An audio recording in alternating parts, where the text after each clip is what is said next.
Good morning and welcome everyone to this event on bringing the gap on finance for nature-based solutions, collaboration and innovation for locally led leadership in the Global South. My name is Pilar Bueno and I have the privilege to facilitate this conversation, this event today with outstanding speakers and specialists in this particular topic. So let me just begin by saying that we all know, of course, that we need all actors for climate change solutions, and in those terms, local actors are critical in this process, and in many ways, local actors are leading not only mitigation action, but also adaptation.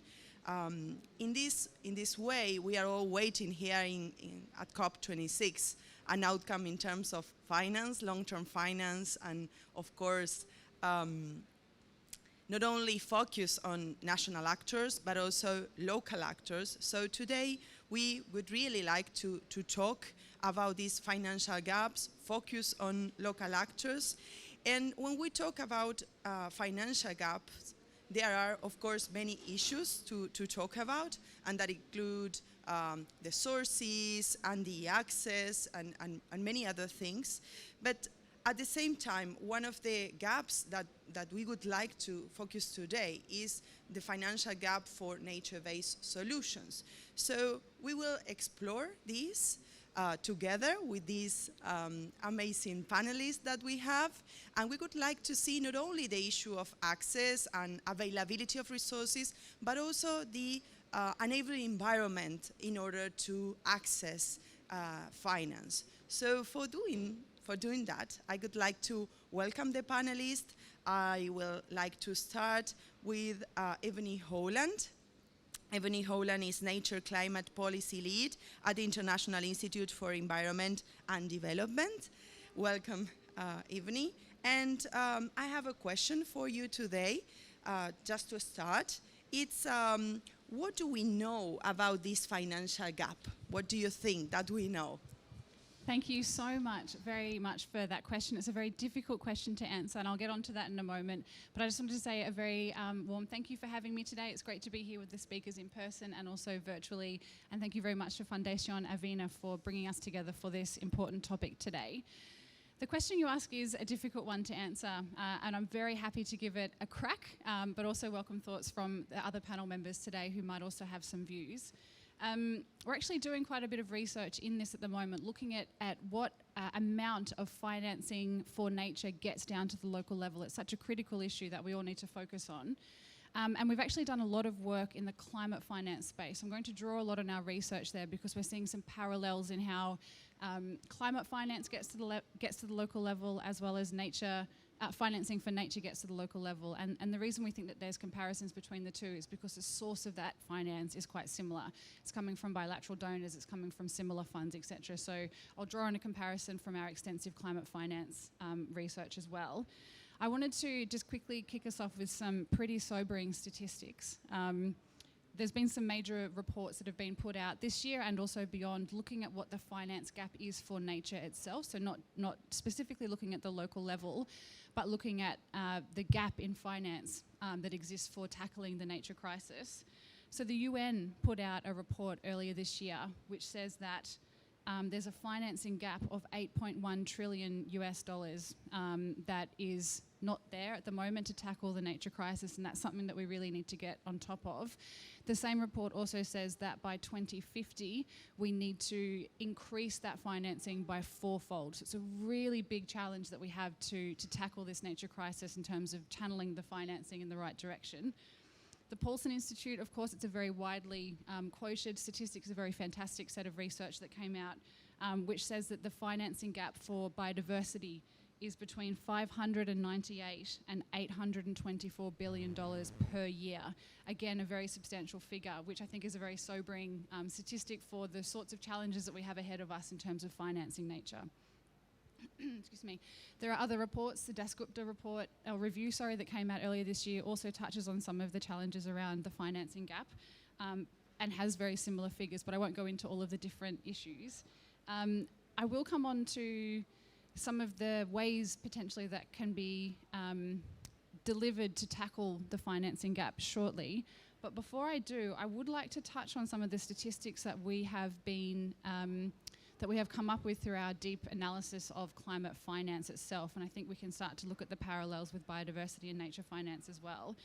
So a lot of our analysis is around the climate finance that supports least developed countries to adapt to climate change. Our analysis of the primary adaptation finance that supported or that went to least developed countries between 2014 and 2018 showed that around 5.9 billion actually reached least developed countries, and that 5.9 billion figure should actually be $40 billion per year. That's the estimate that least developed countries believe is needed to enable them to tackle the climate adaptation challenge. And so we're already seeing a gap in the adaptation financing space already. And I would say that the $40 billion figure is an old figure. It's likely to be underestimated, so the actual gap is probably quite a bit bigger. The reason I mention this statistic is because when we really look at and drill down into the available data around climate finance that reaches least developed countries, our analysis shows that actually 2% of that reaches Indigenous-led initiatives. So a very small fraction of climate finance, of climate adaptation finance, beg my pardon, actually reaches the local level. And as I said before, a lot of biodiversity financing comes from similar donors, similar funds as climate finance. And so we're starting to see some parallels in how that plays out for biodiversity financing as well. I will just mention here that I think this is quite a stark contrast to what LDC countries are calling for. So through their LDC initiative for adaptation and resilience, LIFE-AR, they call for 70% of climate finance that reaches them to go to the local level. So there really is a very substantial gap in terms of climate finance actually reaching the local level. And we're starting to see a similar trend in biodiversity as well.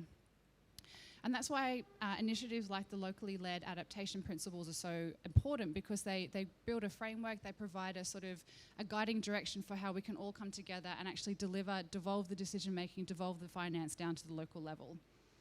I will just note that in our research, we come up with two consistent challenges when it comes to looking at nature financing.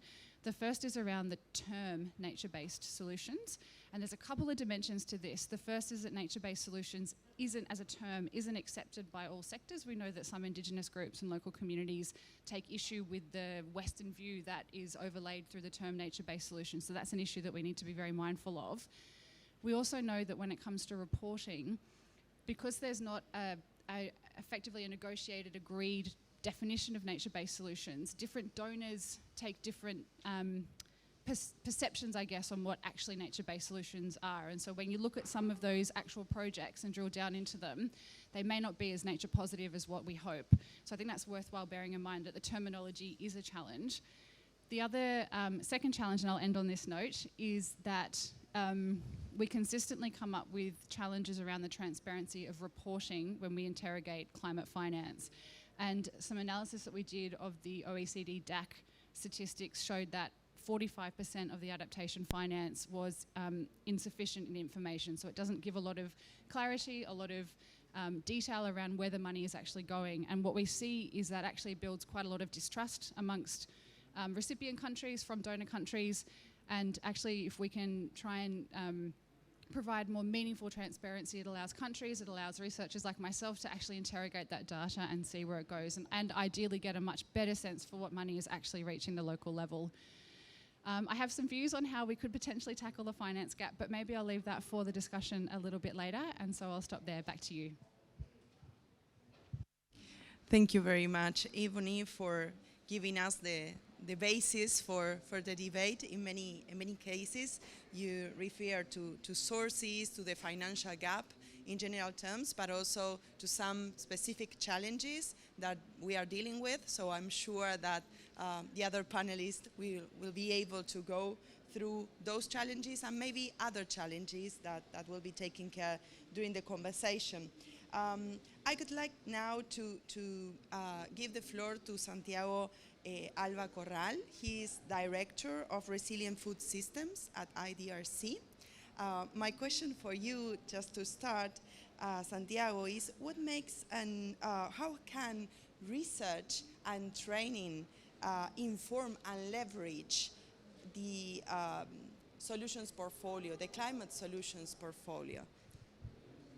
Thank you. Thank you for the question, and thank you for having us once more with you every time. It's a pleasure. I think I want to be a little bit more theoretical than the previous presentation, because first you asked what research and training, and I want to unpack those two in two different blocks. The first thing is that research speaks a different language and works at a different pace than policy or investment. And that is a barrier.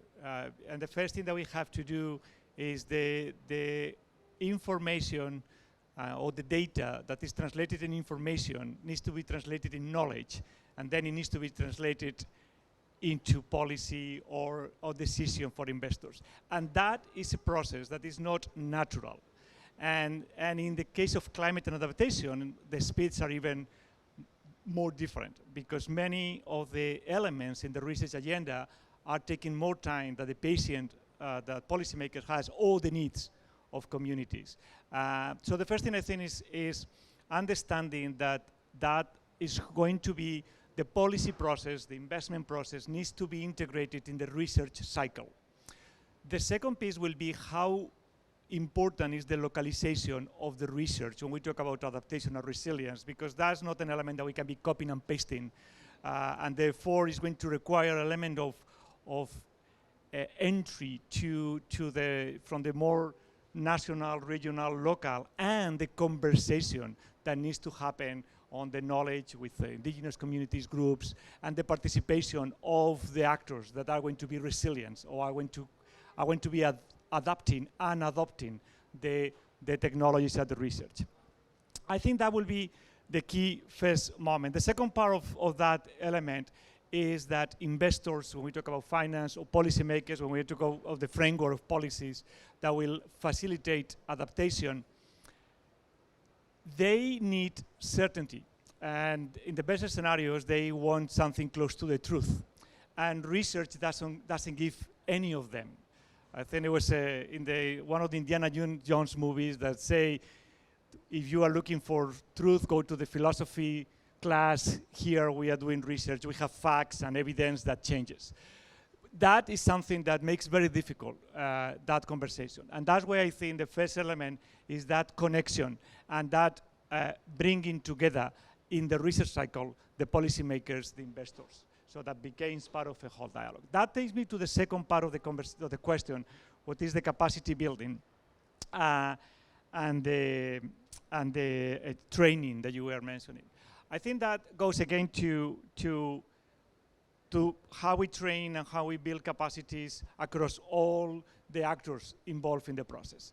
And how the training capacity building exercise is not unidirectional.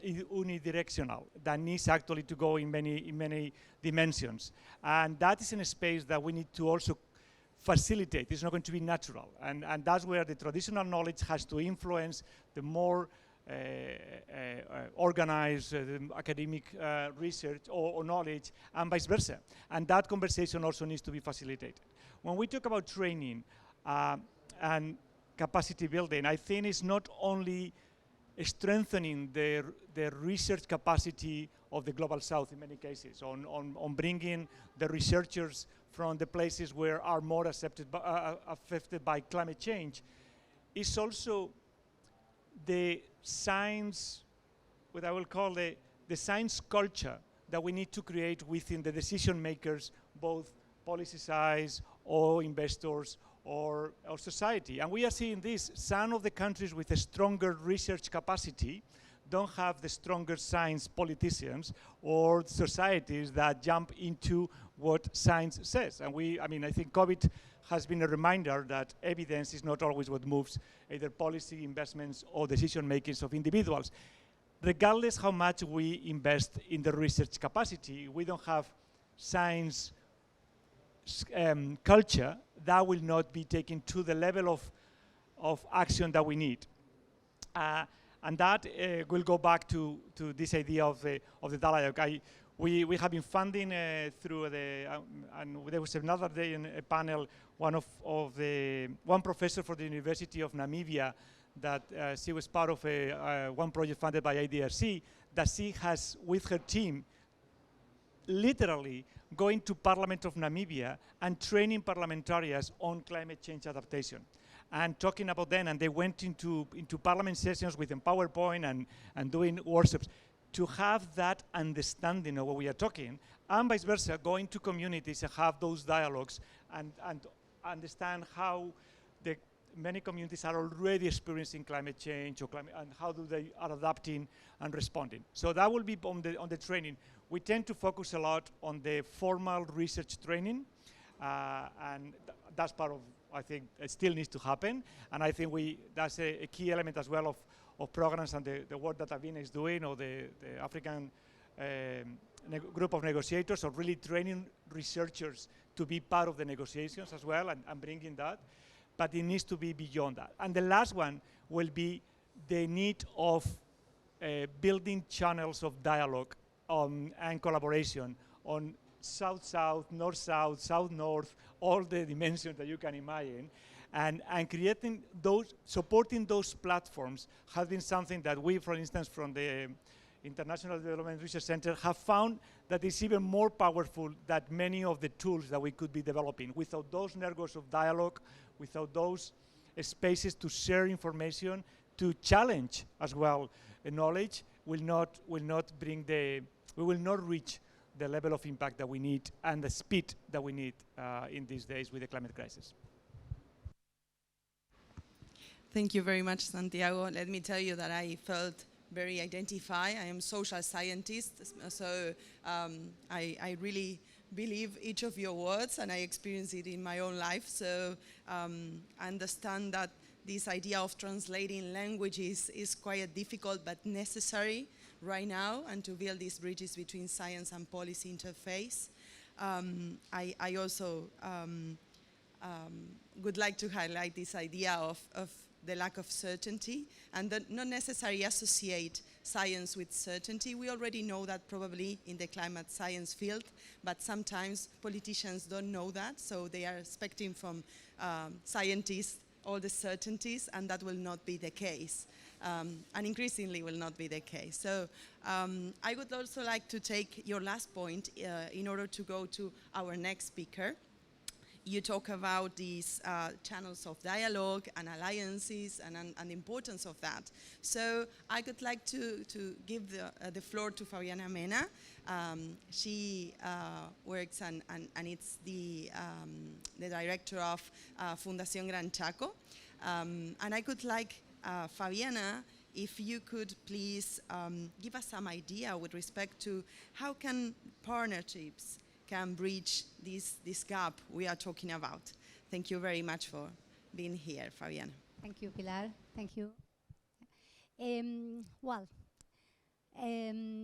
our experience in the Gran Chaco region, we have been building a wide network, actually a network of networks that is called Rede Chaco, which is integrated by different kind of organization, university, investigation institutes, of course, grassroots association, organization, indigenous community, NGO, government, of course, but also company, global company, for example, Samsung or Microsoft are joining the network in this moment, international cooperation agency like the European Union or IDB Lab Innovation, the Innovation Lab of IDB. All these organizations, we are working together for the last 15 years, about, with the same purpose, no? Different backgrounds, different institutional purpose, but one common agenda to show, to make visible the region of the Gran Chaco, not only their its problems, but also, and above all, the opportunities that we found in this region. We were been inspired by a specific methodology developed by the University of Stanford of collective impact in which each partner, with his own knowledge, his own capacity, contribute to solve some specific problem. And we are coordinated by a backbone that has the responsibility to monitoring and reporting the progress about the different, about the agenda. So with this kind of methodology, vision, and partnership, we approach the territory. The Gran Chaco region is a very rich, important in this biodiversity. We have about 1 million square kilometers of territory. We are the second forest in Latin America after Amazonia. More than 40 different indigenous people that conserve their language, their culture, their knowledge. But we also have many problems, the structural poverty, an increase in deforestation process, and the lack of access of to many different social services, human rights, and so on. Well, in this context, we are developing at the moment one specific initiative, which is NANUM Mujer Conectada. It means women connected, specifically. And we, with the aims to connect, to face and tackle the isolation, which is one of the most important barriers that these people are facing, and that impact a lot in adaptation capacity of the population. We are connecting specifically 40 communities in Argentina, Bolivia, and Paraguay, and carrying connectivity service to 5,000 households. And trying to, the purpose is that the rural women themselves will lead and manage the connectivity service. Our idea is to develop a real meaningful connectivity, not just connectivity or internet for, but to develop a real tool for the adaptation, and not only adaptation capacity, but also reduce poverty, which is one of the most important problems. Each NANUM is like a local hub, adaptation and resilience hub, to face all these problems. They incorporate digital skills for different purposes, for different levels. For example, monitoring the territory, mapping natural resources, developing, for example, business plan for their productive chain, for example, handicraft, forestry, no timber production, beekeeping, livestock, and so on. In this chain, in this productive chain, we have the natural-based solution. And through connectivity, we can improve and add value to them. For example, in the pandemic, in this last 1.5 year, we opened more than 2,000 bank accounts. It is a specific example how we can improve the access to local and indigenous women to human rights. Today, a bank account is a human right, and they could sell better all their production, handicraft, and so on. So the NANUM is the local actor, the local hub that allows different actors and the financing to reach the territory. Another goal that we reached in the last year is we could mobilize directly to the local organization $400,000 to the first 20 NANUM that are at the moment in activity in the territory, and we are going to amplify that to the other 20. Our goal is to reach 40 different NANUM hubs. So that's the idea. Now that's in what we are working. This platform now allows to connect an international and different stakeholders platform as Red de Chaco with the community, strengthening this local organization, starting with their own culture, leadership system, gender relationships, and reinforcing this in this way, we can innovate. No? Without the local structure, cultural and social structure, we can innovate. For example, the last, and I'm closing, we are now developing, incorporating the blockchain technology because no, we are trying to connect the traditional knowledge and community with the most advanced technology to democratize, to connect and to accelerate the processes. We are developing an NFT, no fungible token, for capture for attracting micro investments relating to the forestry sector. So each investor which is interested in forestry or in different products can buy a little part of tree production and contribute to the cause.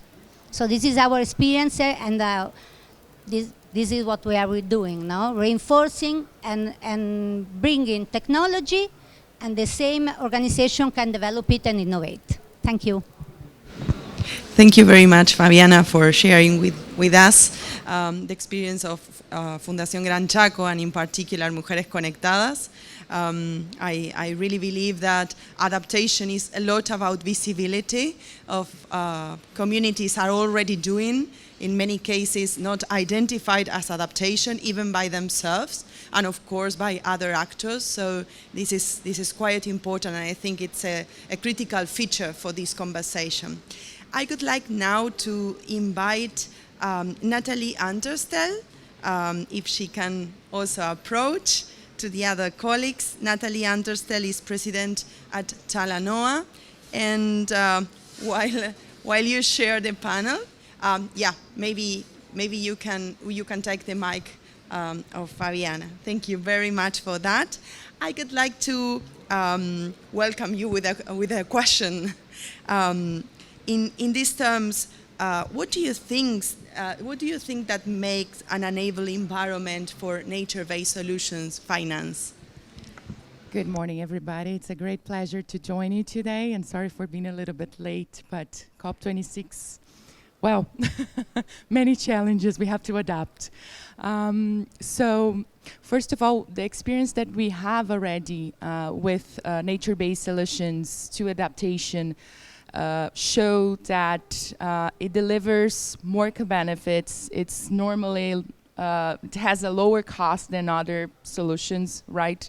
And it seems to be easier to engage local populations, indigenous people, so on and so forth, on them. Yet, the resources that are flowing to them, to the solutions, are short. And as we heard already here, it should be 40 billion, and it's what for already the flow. So anyhow, there's something in there, which is that it seems that there is mismatch between we have a good product, to say so, we have a good solution, right? But we are not being able to attract the needed resources. So I've been thinking a little bit about that, both in terms of the experiences that I saw at the local level in Africa and others at the larger scale in cities in America, and also in national planning in Brazil, where I'm coming from. And some of the four enabling conditions that came to my mind, I think they are very much related to what other panelists already mentioned today. But first of all, I think Santiago mentioned that the term is not yet well accepted, and that reporting is still not consolidated. And I would say it's a matter of metrics. If we are super good in talking and reporting on tons of CO2, we don't necessarily have the same solid metrics for nature-based solutions to adaptation. I'm not saying that we should have a single metric. That's not the point, because we're talking about various types of solutions, various places. But I think consolidating some metrics that would help us a lot. So taking that into consideration, I think, first of all, we have to be able to package some metrics in a way that they become translatable and easier to understand for funders from the private and from the public sector. Second, I think quantifying the impact, which is very much related to metrics, of course, but quantifying the impacts and the co-benefits upfront and throughout the implementation of the intervention, and of course after, is super important. Both because those that are investing, they need to know if what's being promised is being delivered, of course, and at the same time that there will be adjustments, that you will have to see flexibility throughout the way, because some of these adaptation measures, well, they will have to adjust to the climate risks, right? So this would be a second thing. A third, and of course, just still on the second thing, the implementation risks, as I was mentioning, they are pretty important as well. I've seen very interesting projects in Mozambique, for instance, that they had to turn the projects around in the middle of the way, and that's fine. That's how it works. But you have to be open to that, and you have to explain to the funders, this is going to happen. So let's have like a plan in advance to deal with that. And also because we don't know the cost of maintenance that can arise, and so on and so forth. So, and finally, longevity. Nature-based solutions, they are going to be long-standing. We hope for that, so you have to plan for that. And third and fourth. Third, land ownership. In many of our countries, developing countries, that's an issue, land tenure and land rights. And at the same time, I think I would like to bring that as an enabling condition, but in the sense that in the end of the day, the land owners or those that have the land tenure, they are going to be the ones making the final decision on this. So it's not only a matter of getting involved and being engaged, but having specific incentives to them. And I saw very interesting cases like in Philadelphia in the United States. They had we don't have time to talk about that, the whole case, but basically they had the chance, the municipality had the chance of choosing a great large infrastructure or, creating a new nature-based solution adaptation to flooding.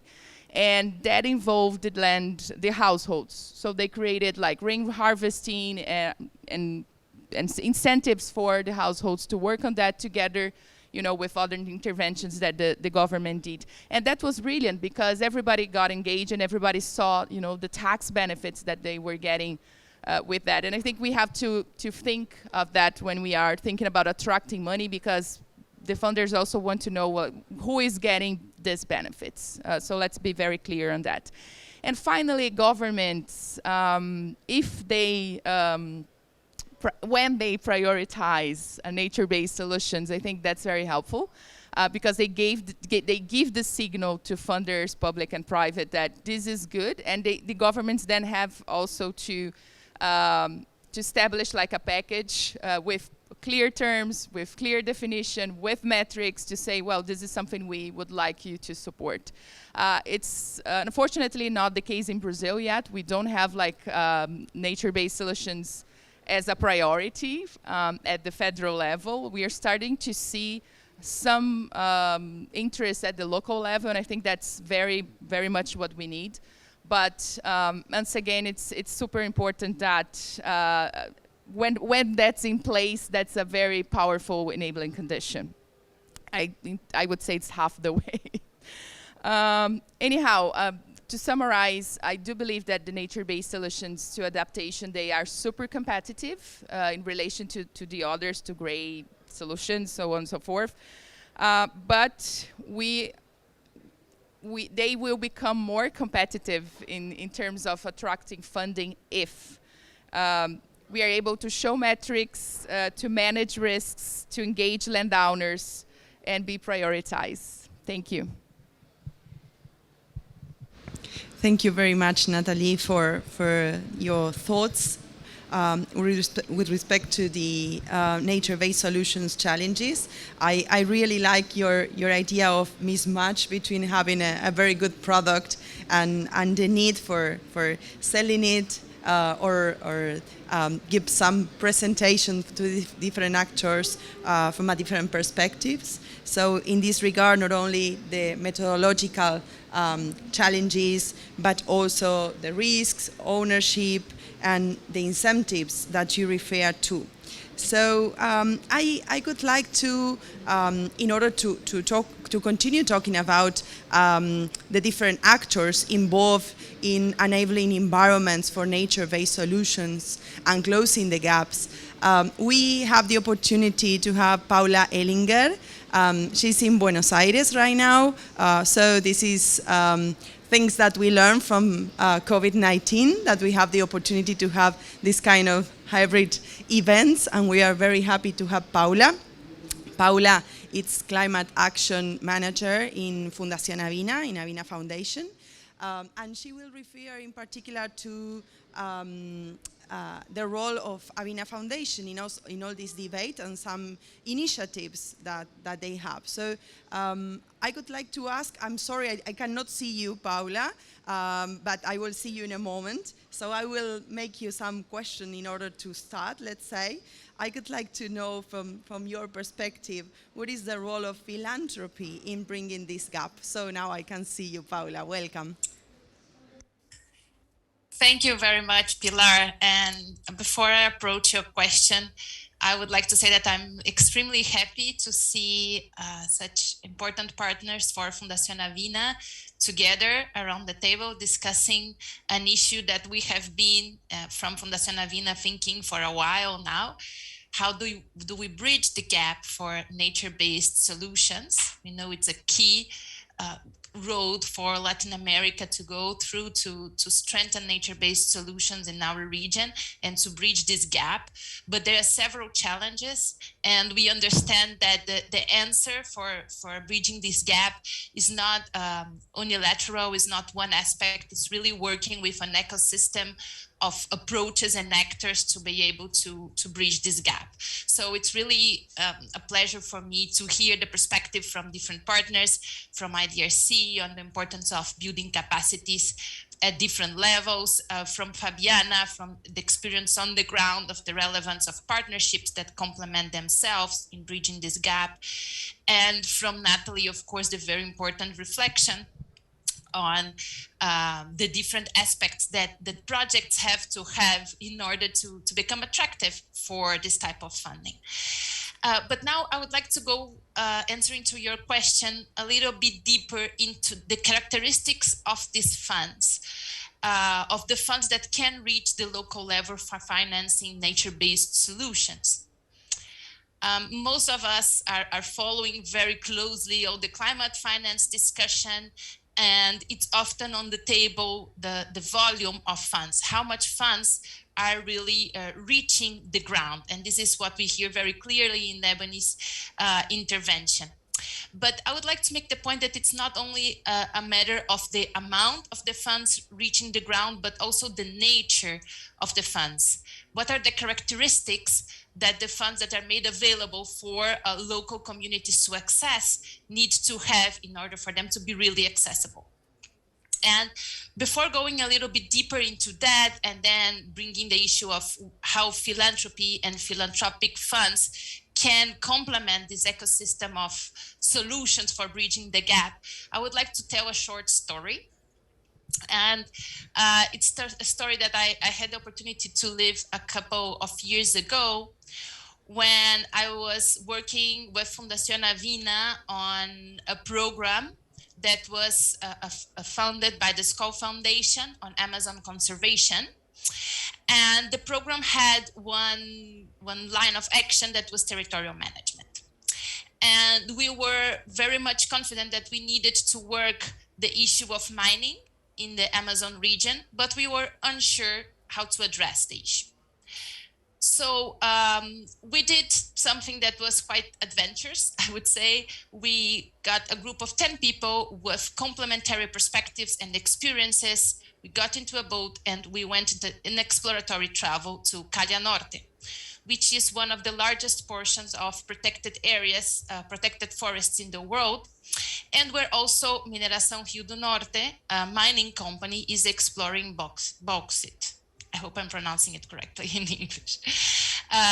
As we traveled, we met indigenous groups, we met quilombolas, we met local governments, and also the mining company.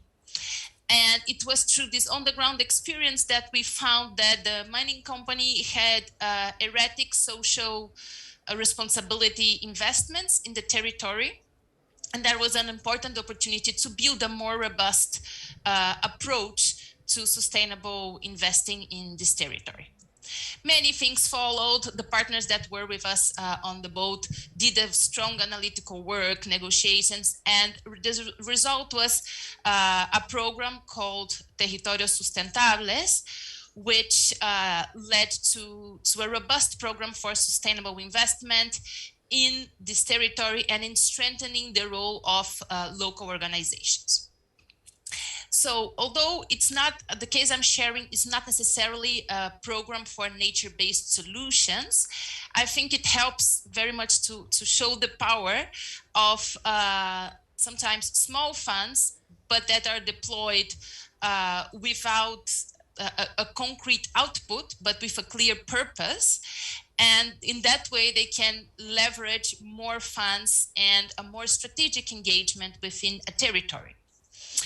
So I hope you could understand the picture of how a small investment of less than $20,000, I don't remember the exchange rate by that time now, but it was less than $20,000 for sure for this trip and for some follow-up work. And it led to a strong proposal and work on how private investment could flow to local organization in a way that was more coherent and had a stronger impact.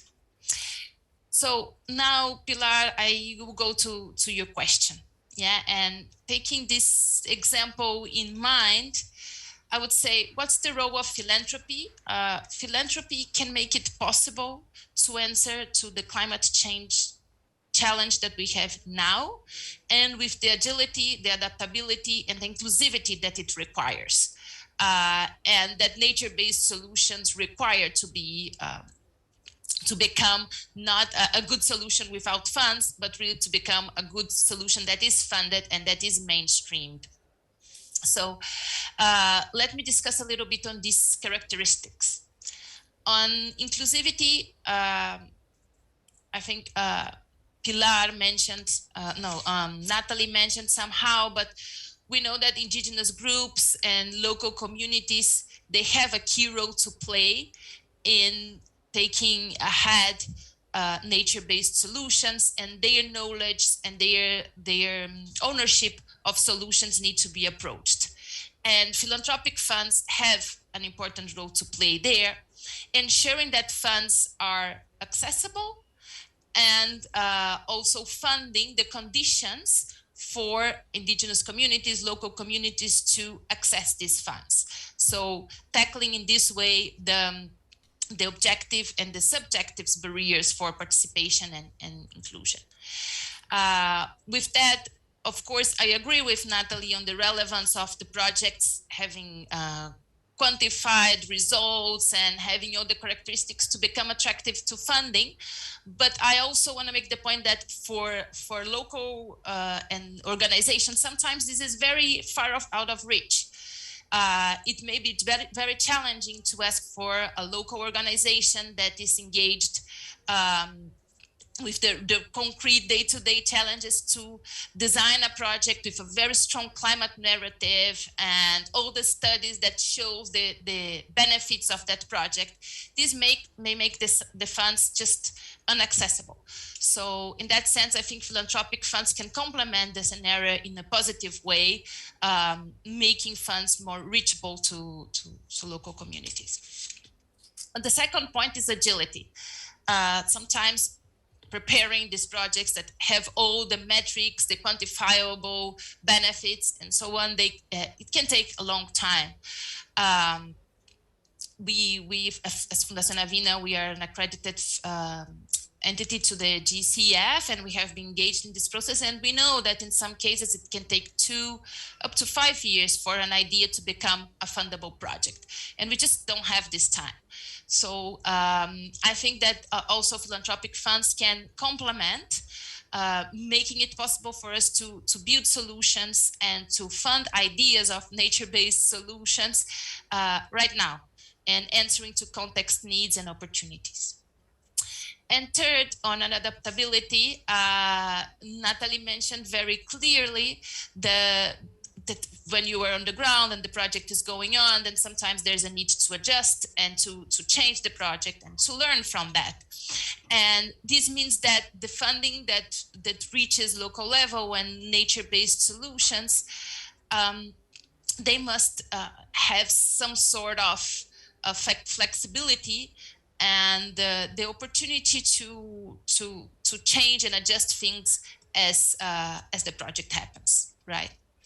And finally, I would also like to connect the dots here with what Santiago said, which is hopefully also we can, complementing with philanthropic funds, support learning and building capacities from among different projects for strengthening learning systems in different spaces.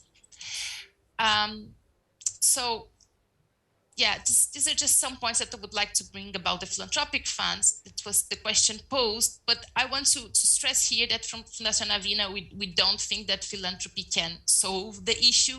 No, I'm just making the point of one type of funds that complements the ecosystem. We really think that the solution is in a ecosystem of collaboration where we understand the role of different actors, of different sources of funding, of different actors, in order to create an enabling environment where the right funds and the right abilities and the right resources can reach the communities at the appropriate time, and thereby build the conditions for nature-based solutions to scale up and become not just a good idea without funds, but really a good funded idea. So to close, I want to share that this is a reflection that we have been having in AVINA and having discussions, and that we would really like to invite others to engage with us in conversations and reflections on how do we build this ecosystem, an ecosystem that works for local communities to access funds for nature-based solutions, and where we need to complement bilateral cooperation, multilateral funds, philanthropic funds, and not only that, but also different types of knowledges and actors on how to make climate finance not a long and complicated road, but a road that is feasible for all actors. So that's briefly what I wanted to share now, and I hope we can engage further in the conversation and discuss with more of you how to build this idea that we think could be a fund for supporting projects, not to get a little bit of funding, but support projects to build a pathway from having difficult times in accessing climate funds for a short, easy way to access funds. Thank you. Thank you very much, Paula, for these rich thoughts. I would like to highlight from your intervention this idea that is not only about the amount, that of course is very important, and the previous speakers also referred to this, but it's not only about that, but also this tension that you explained very well between this idea of the specificity that sometimes projects can achieve versus how transformative can be. So you can be in presence of a very transformative project, but maybe methodology or other issues are need to be strengthened. So how we can deal with that tension and how we can solve that in order to close this gap, this financial gap for nature-based solutions, and the main idea of the ecosystem of collaboration. So with that, I would like to go to the audience that we have today. Thank you very much, all of you, for being here, sharing this panel. I would like to give some time for you to make questions, to make comments. to intervene with respect to the main topic, and of course, if you would like to make comments or questions to the speakers with respect to these features of an enabling environment for closing the gaps and bridging gaps. So the floor is open for any comment, intervention. Yeah. Please say your name and Sure. if you would like to mention your affiliation. Yeah, sure. So it's Rishaman. I work in sustainable finance engagement for BNP Paribas, and also researched on sustainability leadership at Cambridge University. And thank you so much for your panel. I think it was really fascinating to hear lots of different perspectives from both on the ground and also across the spectrum of research and collaborative projects, as we heard from Paula as well. I had a question around the translation gap of knowledge from nature-based approaches into finance, because I think the carbon discussion is one which has been something that's quite strong across finance over the last few years since the Paris Agreement. We've heard a lot at this COP in particular about some of the agreements and coalitions around nature, but how do you think we can accelerate the translation of knowledge from indigenous communities, from people that are completely from outside of an ecosystem of finance? Because I often, for example, go and meet conservationists outside of the work and try to learn what they're doing on the ground, and they have metrics that exist, that they submit for grants, and they have this amazing ecological knowledge base that finance struggles to translate, partly because it's quite qualitative sometimes, and also because I think there's a real emphasis for successful projects straight away rather than a period of experimentation. And I wondered what you thought about how we allow for that period of experimentation in terms of financing nature-based solutions to ensure that the time frame is appropriate and that the knowledge is translated in the appropriate way from the projects that you've worked on. Thank you very much for that question. Maybe we can take one or two more, and then we give the opportunity to the panelists to make their comments about this and any other issue, that maybe even an interaction between the different points raised by the other colleagues. So any other comment or question coming from the audience today? Please, go ahead. Thank you. I'm Tracy Mitchell with the Research Triangle Institute, and I'm sorry I missed the beginning of your presentation, but I did have a question, and I apologize if you. Can you hear me now? Yes. Okay. So, it's okay. So, my question is, in a presentation I was in yesterday, they were talking about climate finance for mitigation, and how the majority of the finance does go to mitigation. And they were saying that only, I think 5% of finance goes to adaptation versus mitigation. And they said one of the main reasons for that was there needs to be different business models for adaptation because the returns are lower and they're just structured a bit differently, and that those business models haven't really been developed. So I'm just curious if you could maybe speak to that a little bit, if you agree with that, or if you have some insights into that. Thank you. Thank you very much for that comment and that question. That is indeed, as well as the previous one, very critical for this debate. The challenges between mitigation and adaptation finance, and then or conversation on that regard. I think Laura would like to make an intervention. Please go ahead. Actually, thank you, Pilar. I would like to ask a question to Fabiana and of course to extend to the rest of the speakers if they would like to complement, because I am especially interested, linked to the to Paula's intervention and also what Natalie was sharing, and of course your experience from the Fundación Gran Chaco, Fabiana. Which are the challenges, the specific challenges that local communities have in accessing nature-based solutions fund? Because we've here in this panel and I attended to many panels that were addressing this question, but it's not easy to find the local voices actually that are where are the specific asks, the specific challenges of and the limitations in accessing those funds beyond what we are assuming that it is difficult for communities and for local leaders in developing native-based solutions. So if you could give us a bit of more specific details on that, that would be great. Thank you. Thank you very much for that. And well, maybe we can start with the same order, with Ivani, and then continue with Santiago, Fabiana, Natalie, and finally Paula.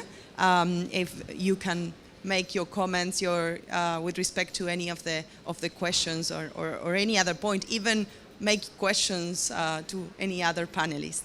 Ivani, please. Thank you very much. I will specifically answer the first question and maybe touch on the second questions if there's time a little bit later. It's such an important question. You know, bridging this divide between how any kind of finance takes into account traditional knowledge, traditional experience, culture-based solutions as well. And I think at the risk of kind of throwing around a word that's very often used, we do need to transform the system to enable this a lot more. I think a lot of the solutions lie in what Natalie was describing earlier around having clear metrics, which is very difficult to do in a sort of traditional knowledge sense. But I think if we move in a direction that is kind of able to make it a bit more tangible, I think we'll start to see more and more investment from the private sector flow. So I think if we're looking at the kind of metric space, I think that will help a lot. The other point that is really important here as well is, again, I think a point Natalie made is around long-term financing. So not looking for short 1, 2, 3 year funding cycles, looking at sort of 7, 10 plus, and really providing that patient, predictable financing that also what Paula described through her story doesn't come in with sort of set objectives right from the beginning. It sort of allows for a bit of flexibility, a bit of agility, and that can be very difficult for the private sector. So I think there's a bit of give and take on all sides to accommodate that. Building the partnerships, as we've heard, is really important. But I think it's possible. I'm a glass half full optimist. I think it's possible, but we do need to be quite deliberate in bringing these issues together in order to move it forward. So yeah, thank you. Great question. Thank you. I think I want to start with the second question because I think they are connected, the first and the second question. I think the going back to Natalie's point, I think she nailed it, is the indicators. We are what we measure.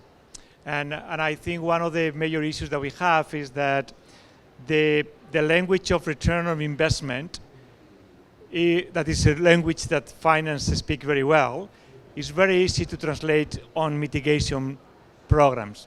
When you have an when you have a mitigation intervention, you easily can, from a business point of view, see what is the value, the money that you are exchanging for your investment. In adaptation, we have other indicators that are not that connected to the business model, the business language. And I think that's the first thing that we had to do, is to go into what are the indicators that we are measuring, and that connected probably to the first question, what do we mean and how we are defining success? Because I think that's where a key element of the decision making on the investors or the bringing together private sector or being more interested in that one is how we are measuring success. And that is going to take us on a space where, as much as we can prove that the return on investment is not only on a monetary, financial language, but it brings social, environmental benefits, that it will be a moment that we will have indicators that we can measure, that then adaptation will be also beneficial from that investment. I think it's clear until we don't find that decision, and I don't think we have clear indicators, we are not going to have this 50-50. And then probably that is also connected a little bit to the last question from Laura on maybe on the absorption capacity, that when we go to the big investment, to the lower investment, there's an absorption capacity, there's a scale of the economies that is very different. So you are going to take a coal plant because you're going to put a solar plant, that automatically has the capacity to absorb a lot of money. You are doing social change to people to be trained, to be more resilient, that automatically the money is so I think I think we have to balance different elements here. So the matrix is very important. And I don't think, unfortunately, we have the answer. So you two nailed the question. And I think if we had the answer, probably we'll not be here. We'll be in another place. But that's where actually we are right now. Many of the work that we are doing and any of the partnerships that we are building are to create those metrics that can bring those solutions together. Yes, of course, I agree. In our experience, we firstly we are trying to make visible that indigenous or peasant community are not only key actors for adaptation in adaptation policy, but also mitigation. So I try to bridge the dichotomy between adaptation and mitigation. Now, in our case, local communities are key actors for climate change policies because we can divide it. We must restore the forest all the time, and while we are doing mitigation, we are doing adaptation at the same time. Now we can divide it. So I think, yes, and we can, of course, measure it.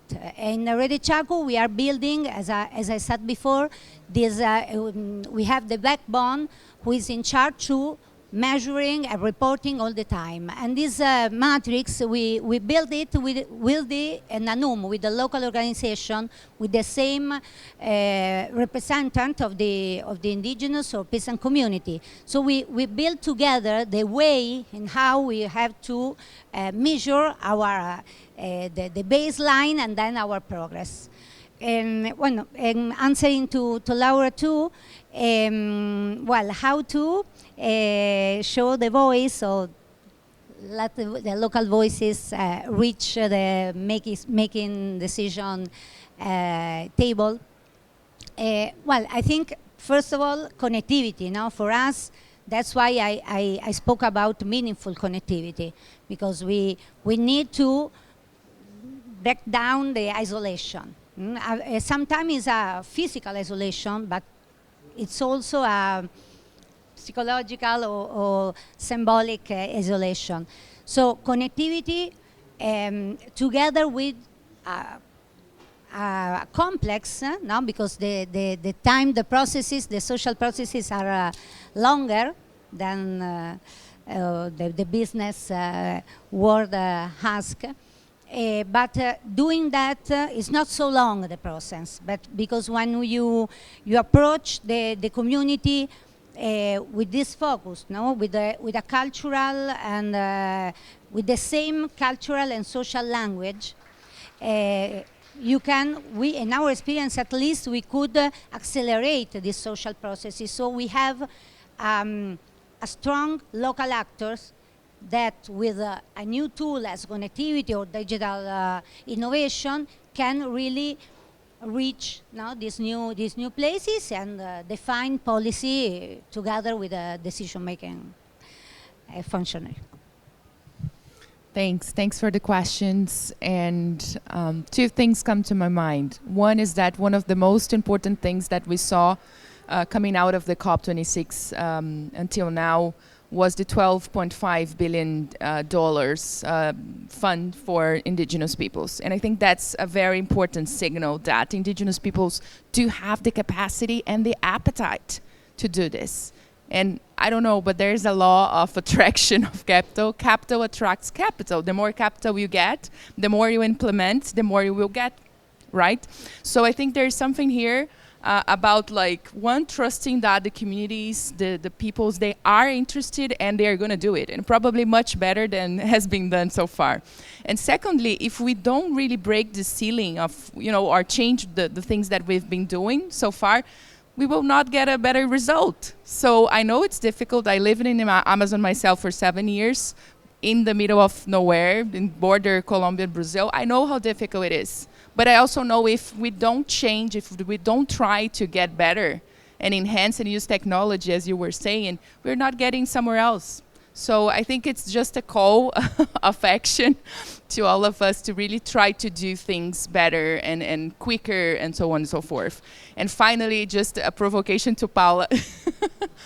Paula, I super understand, and as I said, I think it's difficult, but at the same time, like, we're not talking about humanitarian aid here. So we will have to do something different, which is long-term finance with very different conditions surrounding this. If we were, I'm just bringing this, and sorry if this seems a little bit like not sympathetic, but humanitarian aid is one that allows us to be super flexible, and the money has to reach the ground very quickly, and it doesn't matter, just try to fix something that is urgent and an emergency. Of course, we are dealing with an emergency as well, but an emergency that will require long-lasting adaptation solutions. So in this case, I think we need to think of a different model. And then my provocation to Paula is, how do we build? What is this going to be? Thank you. Paula, it's your turn. You have the opportunity to take all these points. And indeed, Natalie was provocative. Great, thank you. So I have to start with Natalie, and then I would like to bring just a couple of more points. I completely agree, Natalie. I think it's very different from humanitarian funds or even traditional development funds, what we are talking about.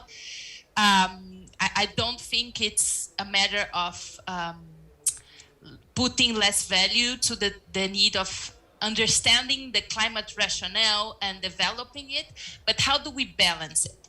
Because also, if we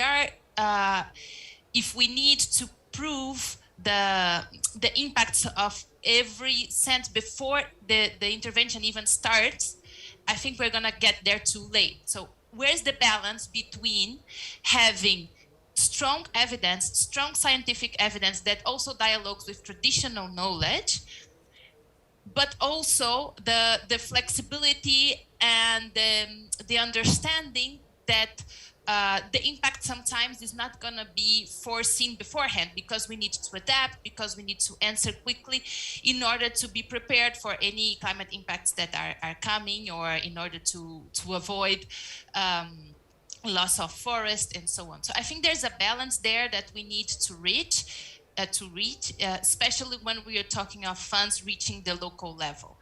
And it's not to disregard climate rationale, but really to understand how do we find ways that makes projects more feasible. Yeah. I think that's my point. We need to find a balance.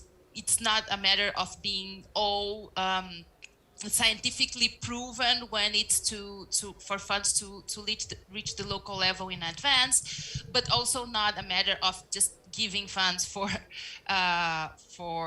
general intervention. So I think we need to find a balance there. Now, I would like to also, in terms of what do we want to measure, I think this brings us to the point that Santiago mentioned, and I think it's a matter of what do we want to measure, but also when do we want to measure, and who is defining what we want to measure.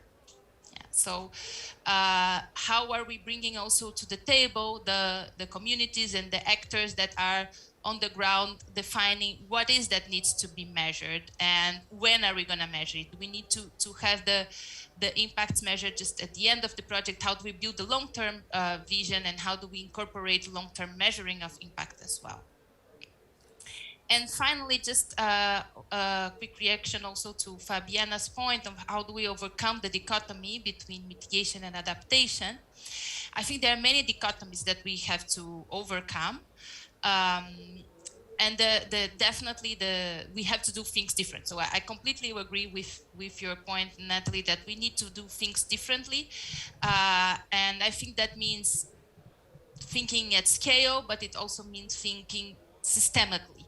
How do we incorporate, how do we overcome the boxes, the boundaries, the dichotomies, the different barriers that are separating mitigation from adaptation, but also different projects that are sometimes with the same purpose.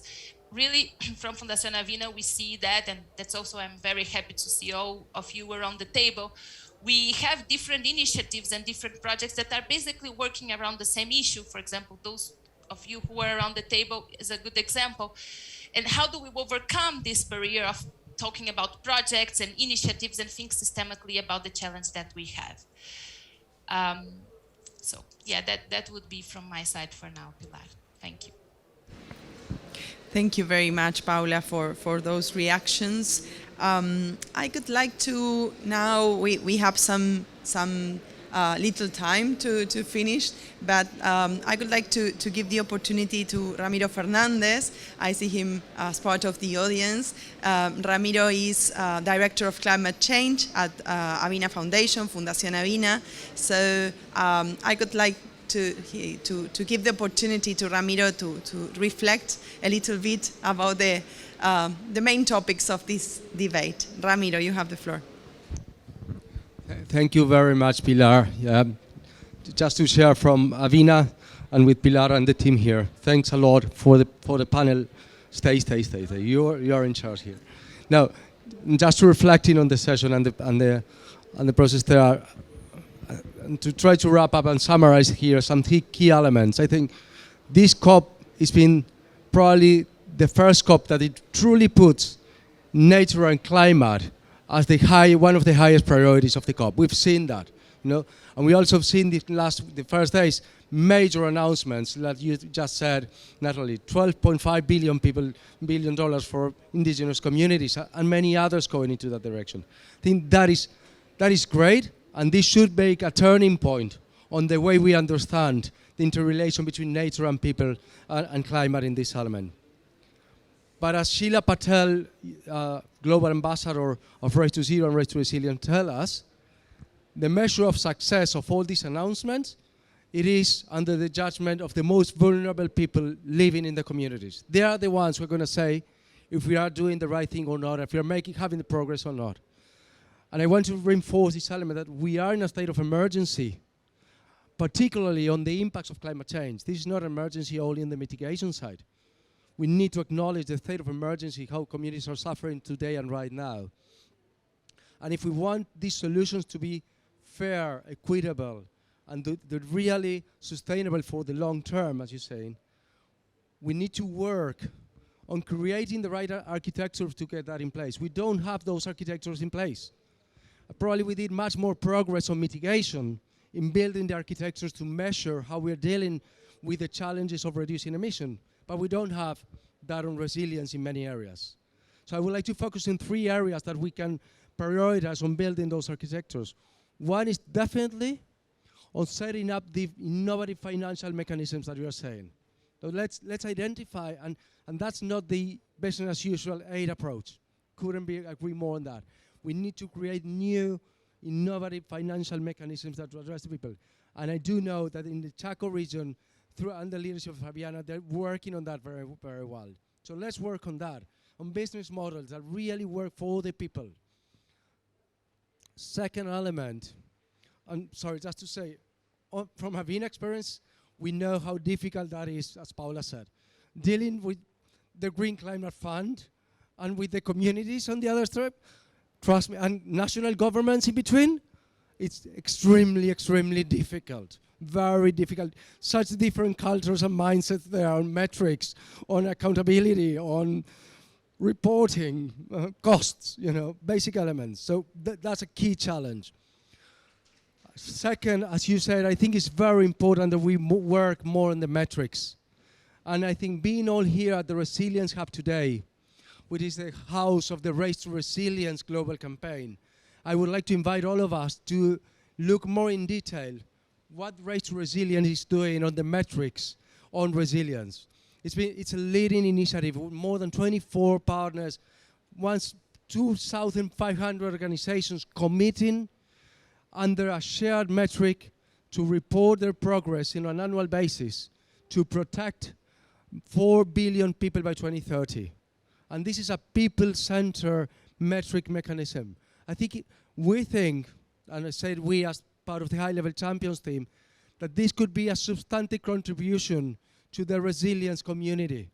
Let's try to make the effort of all of us on aligned under a shared metric. We're doing that on mitigation. We're all getting alignment under net zero. Let's get alignment on protecting people and nature. think 4 billion of the most vulnerable people in this decade is a good measure of success. And I think we can all contribute into that direction. And third, and probably more as important than all the others, we definitely need to strengthen the capacity building. We don't have, you said, living in the Amazon, we know how difficult it is for the local-based community organizations to really benefit of these $12 billion and many other of these elements. So let's truly invest on strengthening these organizations. And by these organizations, not meaning only local NGOs, also local authorities. There's a lot of need to strengthen these institutions there as well. They're dealing with basic issues of adaptation and resilience. Let's also invest on that if we want to create a truly response to address this resilience emergency. That's the way that we are seeing it from AVINA. That's what we're trying to bring, and that's why I wanted to invite you to this panel today. Thank you.